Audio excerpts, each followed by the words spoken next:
multiple choice questions. I'll get to that a little bit later on.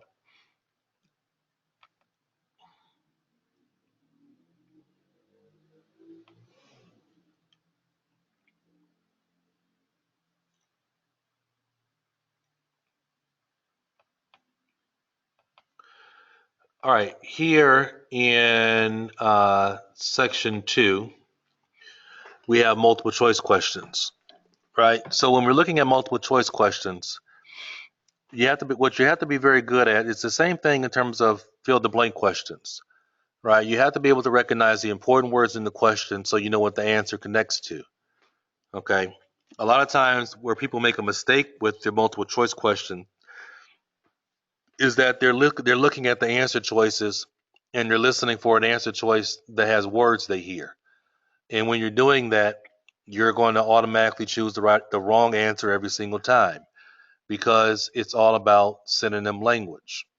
Okay, it's all about hearing the answer choice. The answer choice is always going to be said using synonym language, right? So for number 11, the important words from the question are most people like about the job. What do most people like about the job?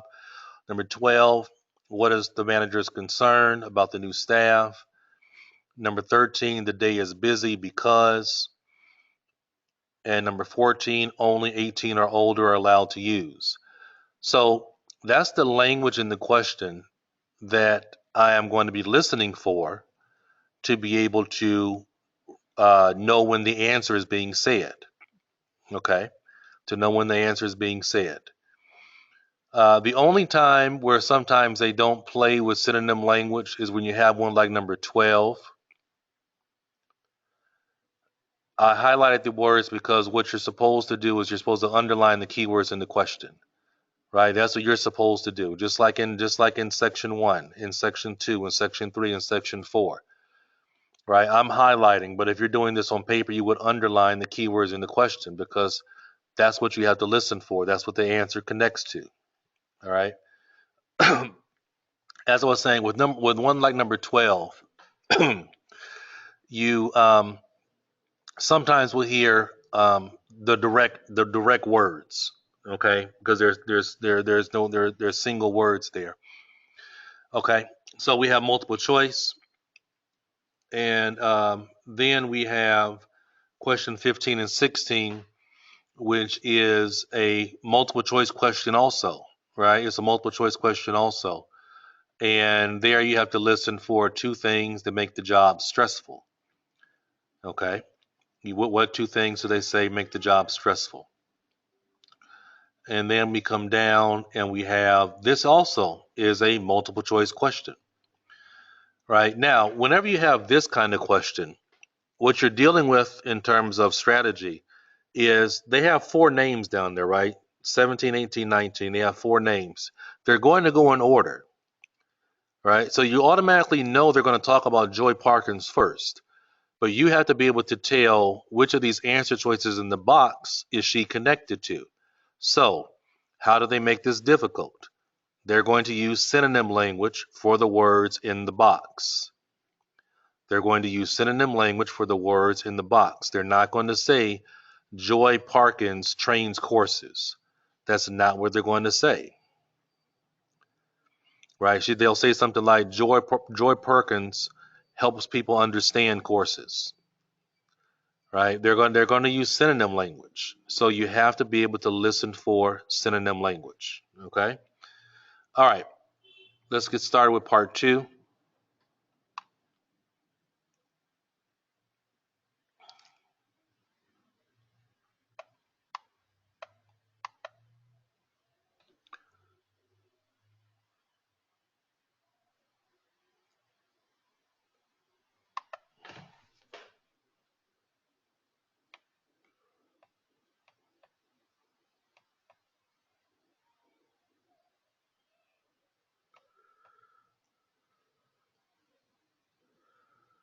Somebody asked me about if the speaker says something in a high rising tone is necessary to give a question mark. No.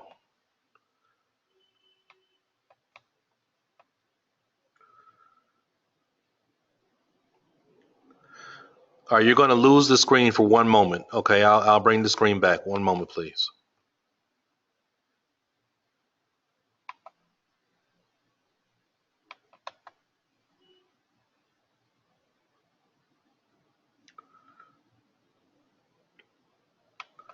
Section 2. You will hear a restaurant manager talking to a small group of new staff who are starting work as kitchen assistants in a restaurant.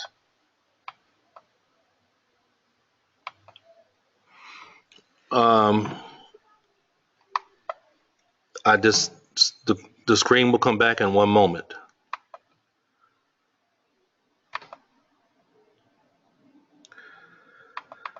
All right. In the exam, we use without headphones also. Yeah, it depends on where you're taking the exam, to be honest with you. I know some test centers, they actually have headphones. Other test centers, they just play the audio loud from a speaker in the room. It depends on the test center where you're from. I don't know why they don't have that consistent, but I know people do do it differently. Okay. All right. So here is section 2.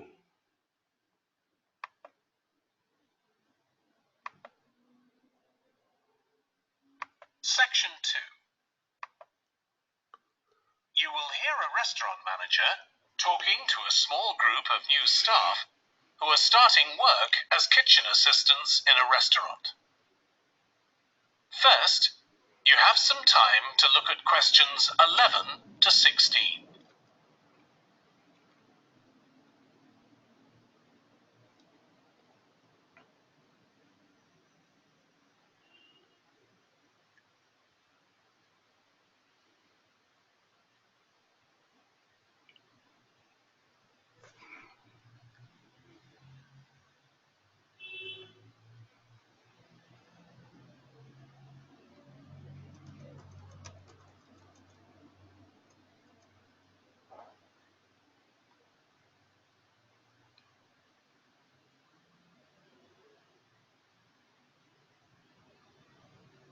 Now listen carefully and answer questions 11 to 16. Good morning, everyone. My name's Joy Parkins, and I'm the restaurant manager. And I understand that none of you have had any previous experience as kitchen assistants. Well, you might be feeling a bit nervous now, but most of our kitchen assistants say they enjoy the work. Okay, they might get shouted at sometimes, but it's nothing personal. And they're pleased that they have so many different things to do, which means they never get bored. And I'll tell you straight away that if you do well, we might think about moving you up and giving you some more responsibility. Right, well, you've all shown up on time, which is an excellent start. Now, I'm glad to see none of you have unsuitable footwear, so that's good. You need to be careful as the floors can get very wet and slippery.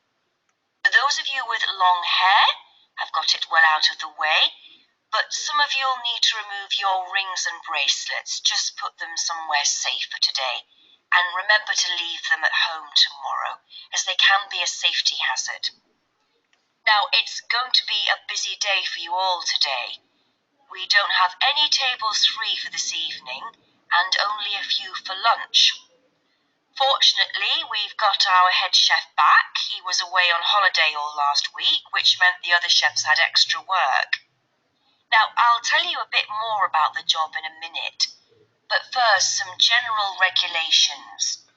For all of you, whatever your age, there's some equipment you mustn't use until you've been properly trained, like the waste disposal system, for example, for health and safety reasons. Then I think there are 2 of you here who are under 18. That's Emma and Jake, isn't it? Right, so for you 2, the meat slicer is out of bounds, and of course none of you are allowed to use the electric mixer until you've been shown how it works. Now, you may have heard that this can be a stressful job, and I have to say that can be true. You'll be working an 8-hour day for the first week, though you'll have the chance to do overtime after that as well if you want to. But however long the hours are, you'll get a break in the middle. What you will find is that you're on your feet all day long, lifting and carrying. So, if you're not fit now, you soon will be.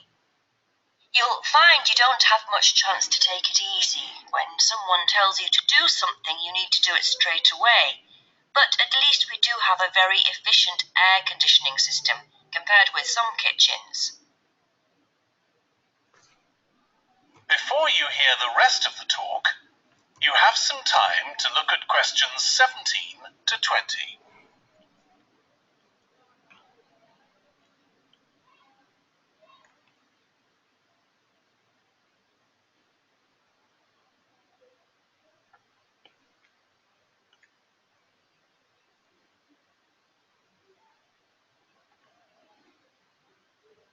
Now listen and answer questions 17 to 20.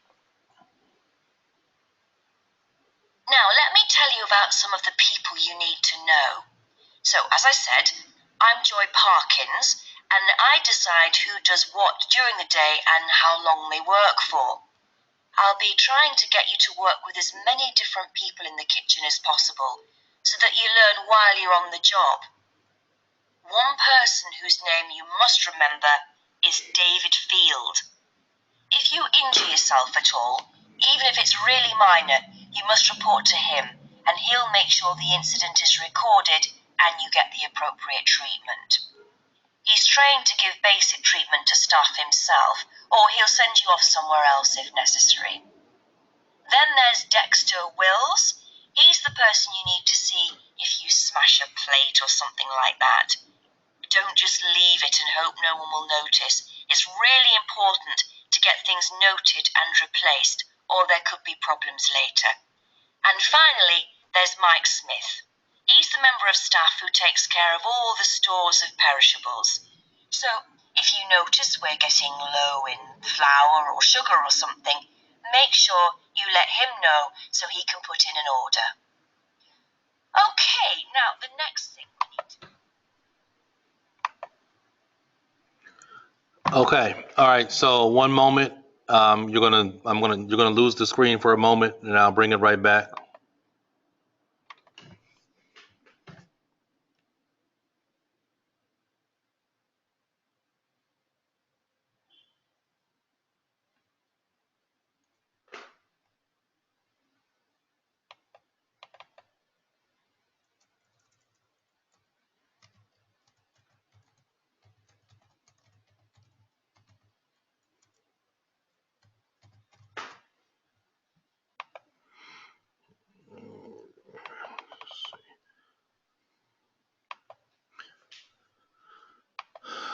All right. So let's go through the answers. Number 11, the answer you should have is A. Okay. And the answer you should have is A. And the reason why is for number 11, they said most enjoy the work and so many things to do, right? So most enjoy the work and so many things to do. Those two things are connected. Synonym for variety of work is so many things to do, and that's also connected to most enjoy.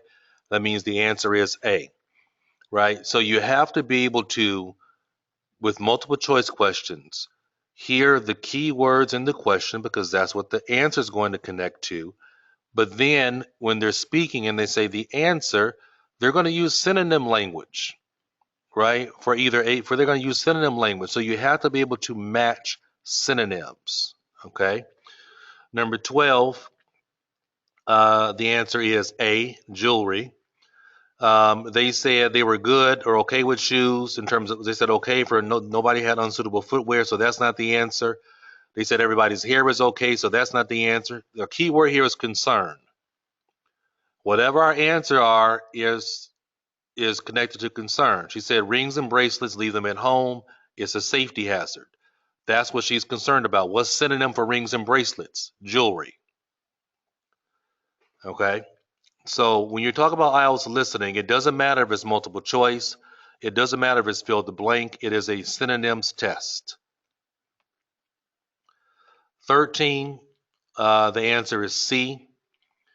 Okay. Now here, what they tried to do for number 13 is they tried to trick people because they know most of the time when people hear exact words, they fall in love with exact language. And they choose that. People say, I heard him say the head chef, so I'm going to pick B. Or I heard him say the word holiday, so I'm going to pick A.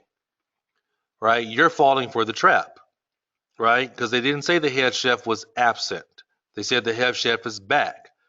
But most people are going to get so excited about hearing the words head chef that they're going to pick it as an answer, right? She did say the word holiday, but she did not say it was a public holiday. She said the head chef was gone away on holiday. So don't pick answers just because you hear exact words, right? She said the day is likely busy because. The answer is because she said there are no tables are free. Synonym for that is what? The restaurant is almost fully booked. All right, so people that do well for IELTS listening are people that recognize synonyms. Number 14, only 18 or older are allowed to use. Everybody can use waste disposal with training. Everybody can use electric mixer with training. She said she said the two people who are under 18, it was out of bounds. Out of bounds means you can't use it if you're under 18. That means if you're 18 or older, you can use it. That means the answer is C. All right, moving down for 15 and 16. The correct answers are A and E. Again, we have to be careful with not picking exact language answers. A is the answer because she said if you need to do something, you have to do it straight away. That's synonym for that you have to follow orders immediately. And the other correct answer is E. The work is physically demanding because they said it's an 8-hour day, on your feet all day and lifting. Number 8 is a lie because it said they do have an air conditioner.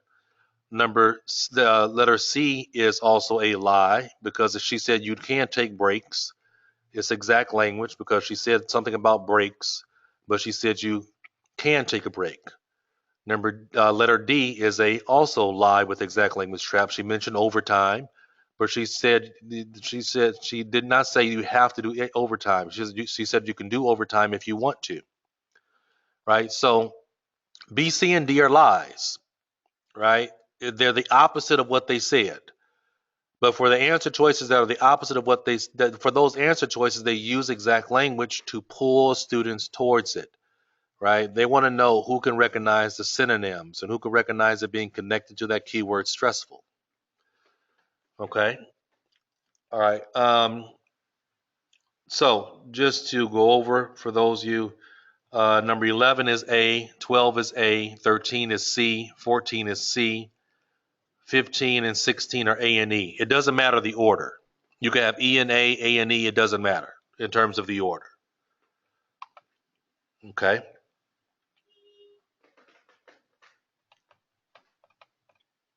What do you mean if one answer? It's two questions, right? It's 15 and 16. So if you got A, you got one of those correct.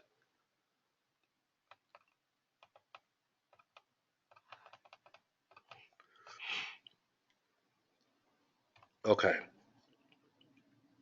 Right. So that's how you have to be able to do multiple choice questions. It's all about being able to listen for synonym language.